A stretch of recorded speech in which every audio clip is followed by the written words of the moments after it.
Assalamualaikum warahmatullahi wabarakatuh. Teman-teman, selamat datang kembali di Warung Kopi Kripto Tarakan Vision FX. Sebelumnya saya ucapkan terima kasih pada teman-teman yang sampai hari ini masih setia menemani nongkrong di Warung Kopi Kripto Tarakan Vision FX. Oke teman-teman, seperti biasa, sebelum kita berbicara tentang dunia kripto, mari hari ini kita berdoa bersama-sama, memohon kepada Allah agar kita semua senantiasa diberikan nikmat berupa kesehatan, dan bila ada di antara kita, sahabat kita maupun keluarga kita, mungkin hari ini ada yang kondisinya sedang kurang sehat, mari kita doakan semoga Allah segera memberikan kesembuhan teman-teman. Kemudian bagi kita yang hari ini sedang berjuang dalam persoalan ekonomi dan sedang menghadapi kesulitan dalam persoalan keuangan, mari kita berdoa bersama-sama, semoga Allah segera memberikan keajaiban, solusi, dan jalan keluar teman-teman.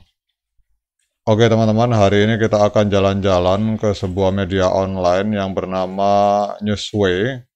Kita akan membahas tentang persoalan hukum yang dialami oleh P-Network di negara tetangga kita teman-teman, di Vietnam teman-teman. Dan di dalam rangka menghadapi persoalan ini, P-Network hari ini menunjuk kuasa hukum untuk mengatasi persoalan yang ada di Vietnam teman-teman. Kita akan langsung masuk ke dalam artikel ini teman-teman. Jadi kalau kita lihat di dalam tulisan ini teman-teman, bahwa P-Network ini adalah sebuah platform blockchain ternama, hari ini secara resmi memberikan izin kepada kantor hukum TNG, sebuah entitas terkemuka yang berbasis di Hanoi, Vietnam, untuk bertindak sebagai perwakilan hukumnya di dalam negeri teman-teman. Jadi izin ini terwujud dalam sebuah dokumen resmi yang menguraikan cakupan tanggung jawab kantor hukum TNG di dalam melindungi hak dan kepentingan P-Network di dalam yurisdiksi wilayah hukum Vietnam teman-teman. Kalau kita lihat di sini tulisannya tulisan Vietnam teman-teman, saya tidak bisa mentranslate, tapi kita langsung saja kembali ke artikelnya ini. Jadi dokumen izin ini teman-teman, ini ditandatangani oleh P-Network. Kalau kita lihat di sini, secara resmi menunjuk kantor hukum TNG, sebuah perusahaan dengan tanggung jawab terbatas yang berlokasi di Hanoi, ini sebagai perwakilan hukum dari P-Network di Vietnam. Jadi dalam kerangka izin ini, kantor hukum TNG diberi tanggung jawab untuk melindungi hak-hak dan kepentingan hukum P-Network di Vietnam, teman-teman. Jadi kalau kita lihat di sini ada beberapa hal yang diwakili oleh kantor TNG Law Firm ini. Jadi perwakilan hukum kantor hukum TNG ini diberdayakan untuk mewakili P-Network dalam semua proses hukum dan negosiasi, termasuk membela kepentingan P-Network dan memastikan kepatuhan terhadap protokol hukum teman-teman. Kemudian juga di sini ada poin kedua, tanggung jawabnya yaitu compliance guidance. Kantor hukum ini bertugas memberikan nasihat hukum komprehensif dan bantuan terkait masalah kepatuhan teman-teman. Dan ini melibatkan navigasi dalam lanskap regulasi yang rumit untuk memastikan bahwa operasi P-Network sesuai dengan hukum dan peraturan yang berlaku di negara Vietnam teman-teman. Kemudian juga kalau kita lihat juga di sini ada berbicara tentang dispute resolution atau penyelesaian sengketa.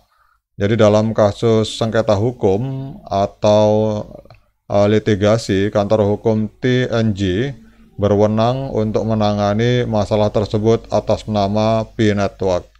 Ini termasuk merumuskan strategi hukum, kemudian menginisiasi tindakan hukum, dan mewakili kepentingan P-Network di dalam proses pengadilan teman-teman.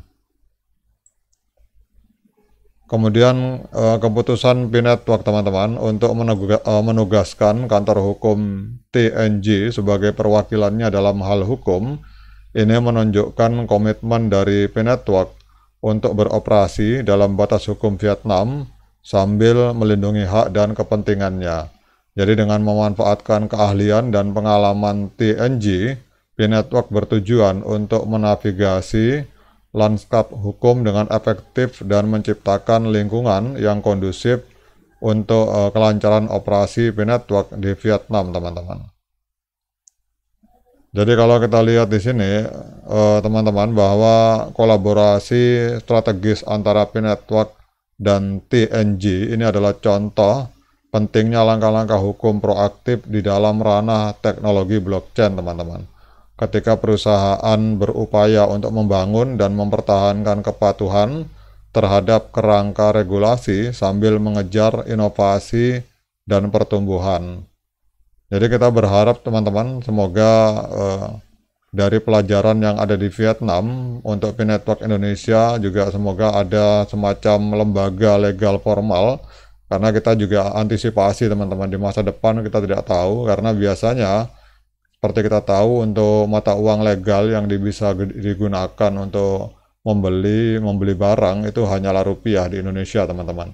Jangan sampai nanti proses barter itu diasumsikan oleh pemerintah kita bahwa itu membeli barang dengan menggunakan koin P, itu berarti melanggar hukum. Dan kita berharap hal tersebut tidak terjadi, teman-teman. Sehingga menurut saya pelajaran yang ada di Vietnam ini penting juga bagi P-Network untuk menunjuk otoritas semacam kantor pengacara untuk melindungi kepentingan P-Network yang ada di Indonesia, teman-teman. Karena kita tahu dalam era globalisasi dan inovasi teknologi yang luar biasa seperti ini, perusahaan-perusahaan teknologi seperti misalkan P-Network akan sering kali menghadapi kompleksitas hukum yang unik di setiap jurisdiksi tempat mereka beroperasi. Jadi dalam konteks ini memiliki perwakilan hukum yang terpercaya dan berkualitas terutama untuk yang ada di Indonesia, teman-teman. Ini menjadi suatu keharusan bagi P-Network untuk melindungi hak dan kepentingan perusahaan yang ada di Indonesia. Jadi kita melihat bahwa pemberian izin oleh P-Network kepada kantor hukum TNG untuk mewakili kepentingan hukumnya di Vietnam, ini adalah merupakan sebuah respon terhadap kebutuhan akan perlindungan hukum yang efektif dalam menghadapi dinamika bisnis yang berubah dan beragam di pasar global, teman-teman. Ya, kita berharap juga agar di Indonesia P-Network juga bisa menunjuk semacam lembaga hukum atau kantor pengacara untuk mengantisipasi kalau misalkan ke depan terjadi hal-hal yang tidak diinginkan, teman-teman. Bagaimana pendapat teman-teman tentang hal tersebut? Silakan komen di kolom komentar. Apakah Indonesia juga perlu menghadirkan lembaga atau kantor pengacara atau kantor untuk masalah hukum sebagai perlindungan untuk antisipasi hal-hal di masa depan apabila terjadi hal-hal yang tidak diinginkan. Oke, teman-teman, demikian pelajaran yang kita bisa ambil dari Vietnam. Semoga bermanfaat bagi kita para pionir yang ada di bumi Indonesia. Tetap semangat, klik petirnya, kemudian jangan lupa diseruput kopinya. Sekian dari saya. Assalamualaikum warahmatullahi wabarakatuh. Mohon maaf yang diseruput kopi bagi yang tidak berpuasa, teman-teman. Nanti yang puasa disuruh seruput kopi tersinggung. Oke, sekian dari saya. Assalamualaikum warahmatullahi wabarakatuh.